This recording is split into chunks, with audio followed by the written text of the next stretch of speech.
lot of people, whether they're men or women, ask the most obvious question, which is, what is the source of relationship disharmony?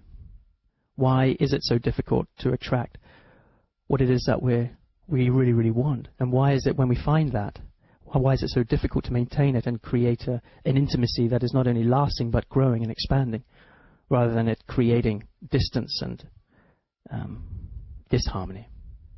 Yeah. And so I think what I'll do is I'll just share from my perspective the source of that. Basically, it starts off with our childhood, as many things do. We, growing up in a Western culture, have not always had good role models for intimacy, meaning our parents didn't always demonstrate how to be intimate, what it looks like, what it feels like. A child's experience and education on intimacy is mainly generated in the first year of life. That is, in the first 365 days of a child's life, it is learning 50% of everything it needs to know about adult intimacy and how to be in a relationship. Therefore, as parents, we model to our children how to be in relationship. And we don't always do a great job at that. We do great in taking care of their physical needs, shelter, food. We educate them, but we don't develop our children emotionally in a very healthy way, because that comes from a demonstration of our own capacity to be intimate with our own lover, with our own partner.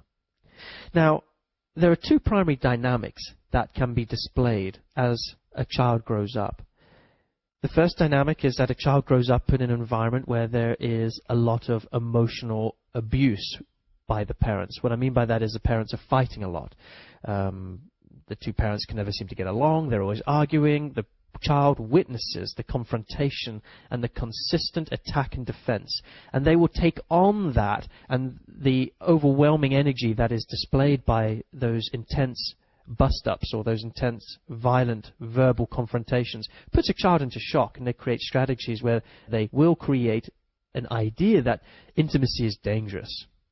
Now, the second environment that a child could also witness is being brought up in an emotional desert. That is, the parents get along. There is no fighting, but the child is not being nourished emotionally because there is a disconnection between them. That is, they're almost like friends cohabiting. There's really no love being exchanged. There's no polarity of passion.